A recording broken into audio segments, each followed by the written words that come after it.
एक दिन महर्षि वेदव्यास और श्री कृष्ण के कहने पर पांडवों ने अश्वमेध यज्ञ करने का विचार किया। पांडवों ने शुभ मुहूर्त देखकर यज्ञ का शुभारंभ किया और अर्जुन को रक्षक बनाकर घोड़ा छोड़ दिया। वह घोड़ा जहां भी जाता, अर्जुन उसके पीछे जाते।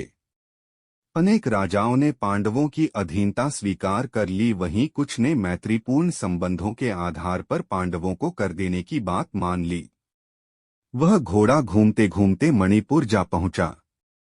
मणिपुर नरेश बभ्रुवाहन ने जब सुना कि मेरे पिता आए हैं, तब वह गणमान्य नागरिकों के साथ बहुत सा धन साथ में लेकर बड़ी विनय के साथ उनके दर्शन के लिए नगर सीमा पर पहुंचा। मणिपुर नरेश को इस प्रकार आया देख अर्जुन ने धर्म का आश्रय लेकर उसका आदर नहीं किया। उस समय अर्जुन कुछ कुपित होकर बोले, बेटा, तेरा यह ढंग ठीक नहीं जान पड़ता है। तू क्षत्रिय धर्म से बहिष्कृत हो गया है पुत्र। मैं महाराज युधिष्ठिर के यज्ञ संबंधी अश्व की रक्षा करता हुआ तेरे राज्य के भीतर आया हूं, फिर भी तू मुझसे युद्ध क्यों नहीं करता है? क्षत्रियों का धर्म है युद्ध करना। अर्जुन ने क्रोधित होकर कहा, तुझ दुर्बुद्धि को धिक्कार है। तू निश्चय ही क्षत्रिय धर्म से भ्रष्ट हो गया है। तभी तो एक स्त्री की भांति तू यहाँ युद्ध के लिए आए हुए मुझको शांतिपूर्वक साथ लेने के लिए चेष्टा कर रहा है। इस तरह अर्जुन ने अपने पुत्र को बहुत खरी खोटी सुनाई।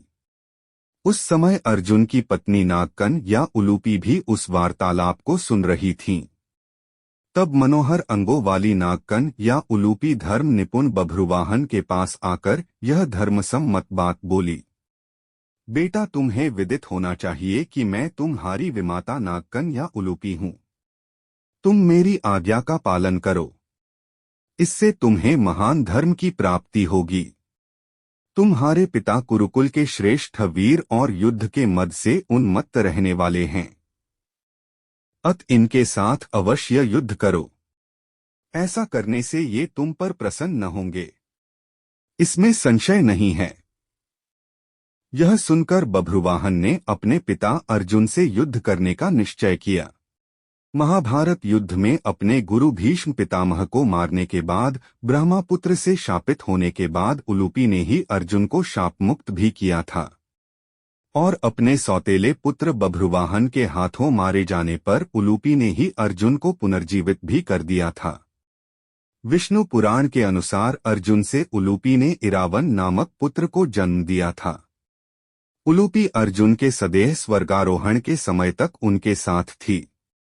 माना जाता है कि द्रौपदी, जो पांचों पांडवों की पत्नी थीं, 1 से 1 साल के समयांतराल के लिए हर पांडव के साथ रहती थी। उस समय किसी दूसरे पांडव को द्रौपदी के आवास में घुसने की अनुमति नहीं थी। इस नियम को तोड़ने वाले को 1 साल तक देश से बाहर रहने का दंड था। अर्जुन और द्रौपदी की 1 वर्ष की अवधि अभी अभी समाप्त ही हुई थी और द्रौपदी युधिष्ठिर के साथ का 1 वर्ष का समय शुरू हुआ था। अर्जुन भूलवश द्रौपदी के आवास पर ही अपना तीरधनुष भूल आए, पर किसी दुष्ट से ब्राह्मण के पशुओं की रक्षा के लिए उन्हें उसी समय इसकी जरूरत पड़ी। अत क्षत्रिय धर्म का पालन करने के लिए तीरधनुष लेने के लिए नियम तोड़ते हुए वे द्रौपदी के निवास में घुस गए। बाद में इसके दंडस्वरूप वे 1 साल के लिए राज्य से बाहर चले गए। इसी दौरान अर्जुन की मुलाकात उलूपी से हुई और वे अर्जुन पर मोहित हो गईं। दोनों ने विवाह किया और 1 वर्ष तक साथ रहने के बाद अर्जुन पुनः अपने राज्य लौट आए। तब अर्जुन और बभ्रुवाहन के बीच घोर युद्ध हुआ। कहते हैं कि इस युद्ध में बभ्रुवाहन मूर्छित हो गए थे और अर्जुन मारे गए थे। अर्जुन के मारे जाने का समाचार सुनकर युद्ध भूमि में अर्जुन की पत्नी चित्रांगदा पहुंचकर विलाप करने लगी।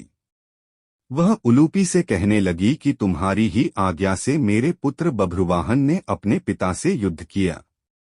चित्रांगदा ने रोते हुए उलूपी से कहा कि तुम धर्म की जानकार हो गए हैं। मैं तुमसे अर्जुन के प्राणों की भीख मांगती हूँ। चित्रांगदा ने उलूपी को कठोर और विनम्र दोनों ही तरह के वचन कहे। अंत में उसने कहा कि तुम ही ने मेरे पुत्रों को लड़ाकर उनकी जान ली है। मेरा पुत्र भले ही मारा जाए, लेकिन तुम अर्जुन को जीवित करो, अन्यथा मैं भी अपने प्राण त्याग दूंगी। तभी मूर्छित बभ्रुवाहन को होश आ गया और उसने देखा कि उसकी मां अर्जुन के पास बैठकर विलाप कर रही है और विमाता उलूपी भी पास ही खड़ी है। बभ्रुवाहन अपने पिता अर्जुन के समक्ष बैठकर विलाप करने लगा और प्रण लिया कि अब मैं भी इस रणभूमि पर आमरण अनशन कर अपनी देह त्याग दूंगा। पुत्र और मां के विलाप को देख सुनकर उलूपी का हृदय भी पसीज गया और उसने संजीवन मणिका का स्मरण किया। नागों के जीवन की आधारभूत मणि उसके स्मरण करते ही वहां आ गई। तब उन्होंने बभ्रुवाहन से कहा कि पुत्र उठो, शोक मत करो, अर्जुन तुम्हारे द्वारा परास्त नहीं हुए हैं। ये मनुष्य मात्र के लिए अजेय हैं। लो, यह दिव्य मणि अपने स्पर्श से सदा मरे हुए सर्पों को जीवित किया करती है। इसे अपने पिता की छाती पर रख दो, इसका स्पर्श होते ही वे जीवित हो जाएंगे। बभ्रुवाहन ने ऐसा ही किया। अर्जुन देर तक सोने के बाद जागे हुए मनुष्य की भांति जीवित हो उठे। फिर उसने अश्वमेध का घोड़ा अर्जुन को लौटा दिया और अपनी माताओं चित्रांगदा और उलूपी के साथ युधिष्ठिर के अश्वमेध यज्ञ में शामिल हुए।